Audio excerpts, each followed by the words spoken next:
welcome back to my channel. If you're new, please remember to subscribe. I mean, if you've been coming back and you've been thinking about it, why not just do it? Just subscribe to the channel, guys. Please give this video a thumbs up and remember to click that bell notification. So today I wanted to take a closer look at the whole nature versus nurture theory. And the reason why I want to take a closer look at this theory is because, as we see in the world, there's so much going on. There's a lot of confusion. There's a lot of strange things taking place. And a lot of people are saying that this has been happening this has always been happening. But I don't think it has ever been to this magnitude. We know 2020 is the year of revelation. 2020 is the year of discovery. 2020 is the year of craziness. Loads of craziness. And social media is very influential and it's undeniably powerful. So we know it's a strange time that we're living in. But I think some of the questions being asked is, why this is happening? Is there a way we can combat it?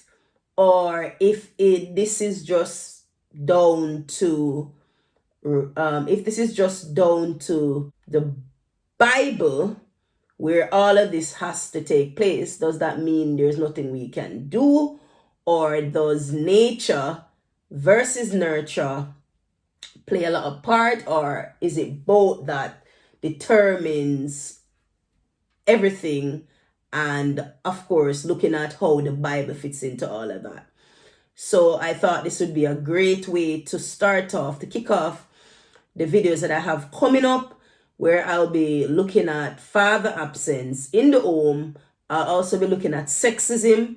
I'll be looking at abuse. I'll be looking at so many various things that I will be putting out in the coming weeks.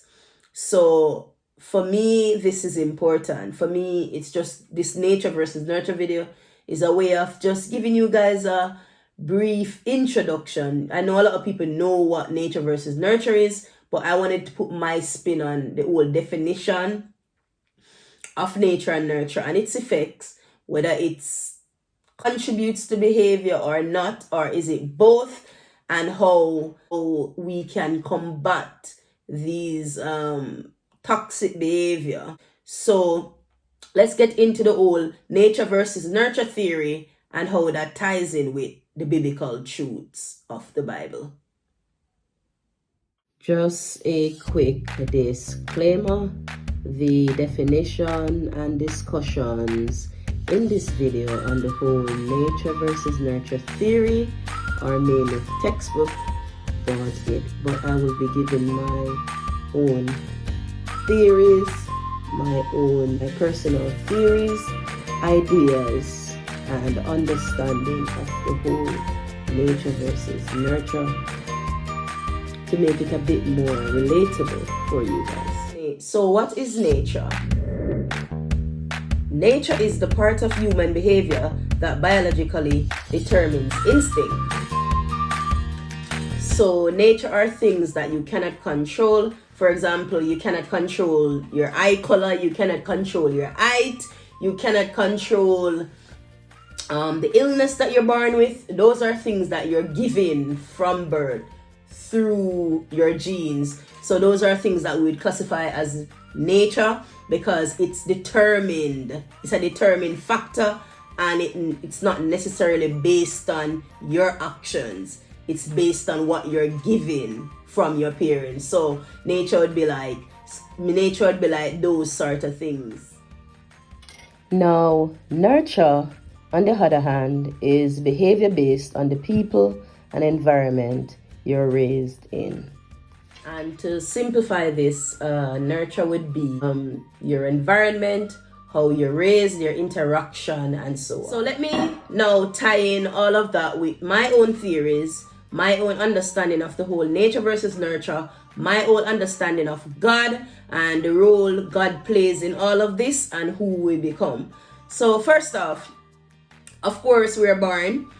We cannot choose who we're born to. We cannot choose whom we do not choose our environment that we're born into. Those are things that is beyond our control. So your mother, your father, if you have one, those are things that you do not choose. You do not choose the shape of your nose. You do not choose your color.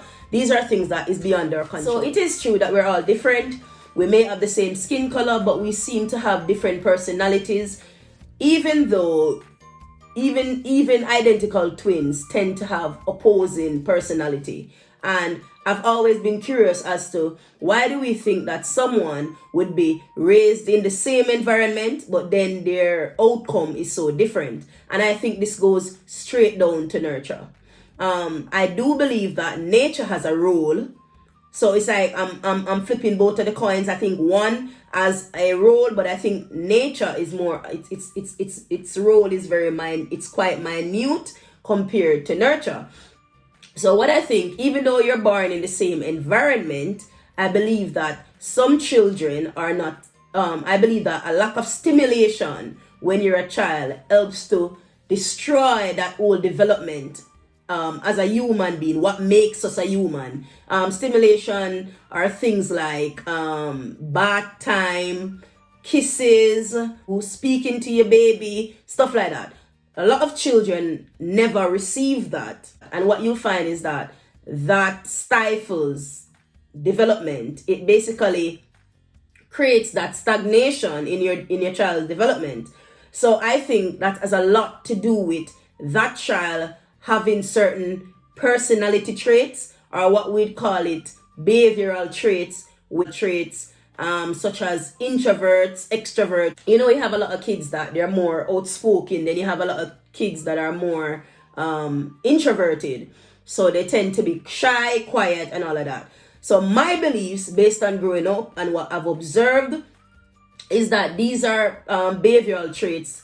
I believe that these behavioral traits come from the interaction of the child, the stimulation that the child would receive whilst growing up. And we know that a baby's brain is developed by the age of 5. So if you're looking at that, a lot of children, especially in the inner city, where the parents didn't necessarily want to have a child, or the parents of that child is young themselves. So as I've always said, based on that parents' experience of love and what they know of how to raise, they'll automatically raise their child in that way that they know best. And as we know, in the inner city, there's a lack of love and affection towards children. So these are some of the things that we see take place in the communities where a child's brain is developing, and they're constantly being fed negative aspects. And of course, the environment is already toxic and your household is toxic. So what you find is a negative mind, because when a child is growing up, obviously the brain is like a sponge, and it's like a sponge that it sucks everything that is around it and it just gravitates. So if everything that is being poured into you is negative, i.e. you will never become anything, you will just be the same as your father that never raised you. And these are things that penetrates a child's brain. It affects the brain development. Even personality traits, where children are afraid to speak, where children are afraid to interact, where children don't have the confidence. All of this ties down to nurture, guys. So this is just this is my beliefs. And how God ties into that now is where, remember that God gives us the choice. So God gives us a choice to choose. The Lord did not create anyone to be a killer. The Lord did not create anyone to come and steal. The Lord did not create us to be hurting each other. So when I hear people say that, that is an incorrect statement. God did not create you to be a murderer. It's down to that nurturing aspect.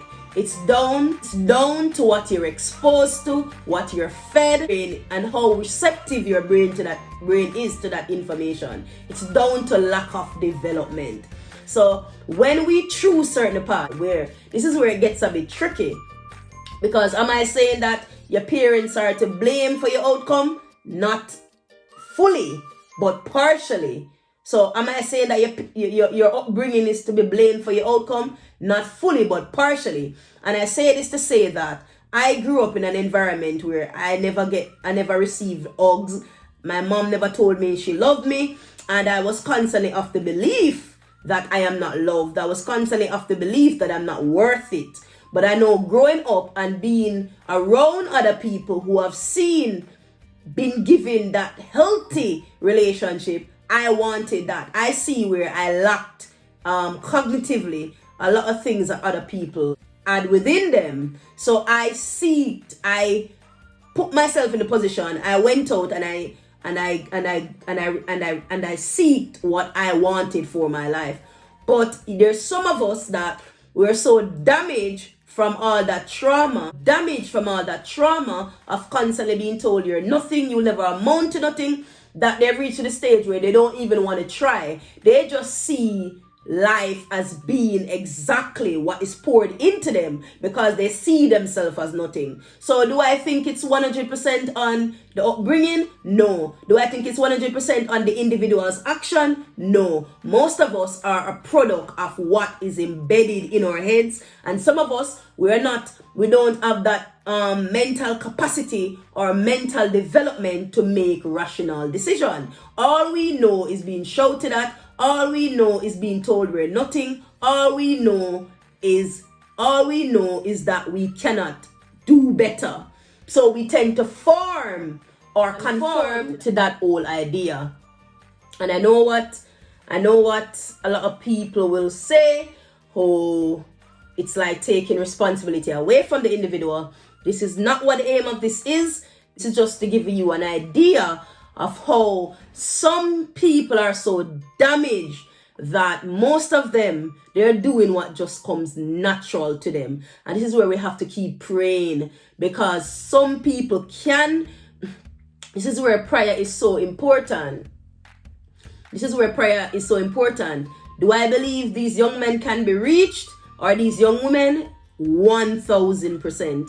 I believe that people can change. It's the approach. I have seen it where I have approached individual young men with a certain affection, a certain care, and they responded in a very positive way to that.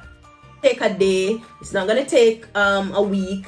This is going to be hard work because things are so damaged at the moment, especially the inner city, where it's just going to take a lot of work to get people to a place where they can be developed, where we can get rid of this whole ignorance and this whole negative mindset, which I 1000% believe that we can target through love and through care, not judgment on individuals. But again, some people just give up on society. Some people give up on individuals. And I just believe, and I will continue to believe and trust that people can be good.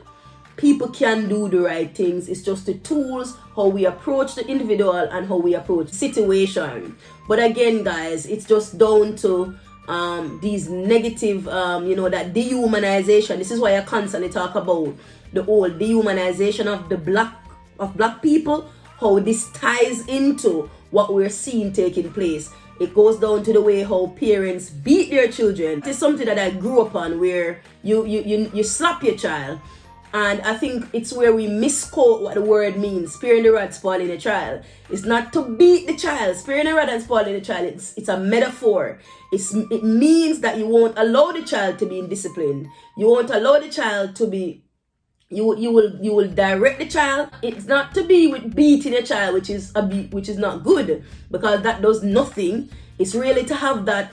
It's really to command that respect in a child, and them having a positive fear, not a negative fear, a positive fear that if they do something wrong, mommy or daddy is not gonna be okay with this. So once we target these areas, these parenting skills, once we sharpen up our parenting skills, once we learn to love our children, learn to show them love, because obviously we know we love our children, but learn how to show them love, learn how to nurture them, learn how to interact in a positive way to them, learn how to expose them to positive things, positive ideas, and learn how to invest in them, invest in their minds, Tell them all the good things. Tell them how great they are. Tell them that they're going to be good.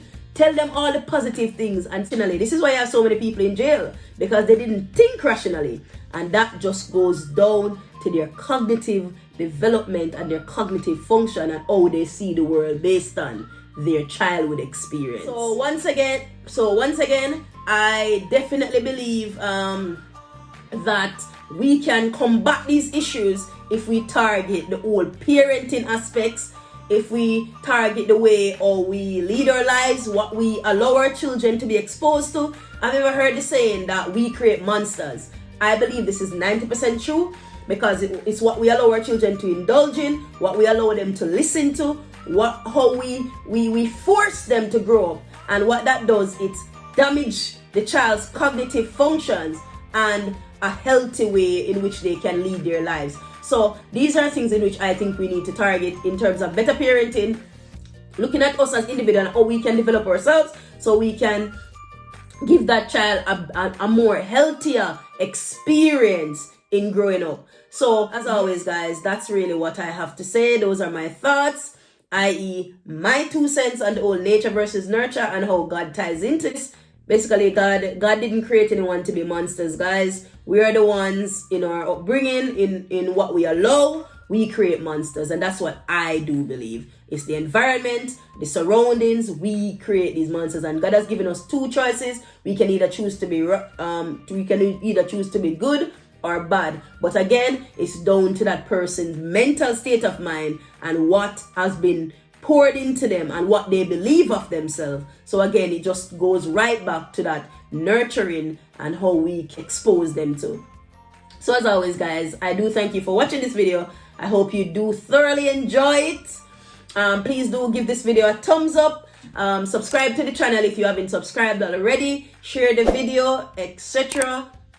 You know the drill, guys. And I hope you guys have a wonderful day. I hope you guys have a wonderful day today. I hope you stay positive and know that we can do this. We can't sit down and watch things deteriorate. We can make a difference through our actions and how we lead. How we lead our lives, i.e. our moral compass.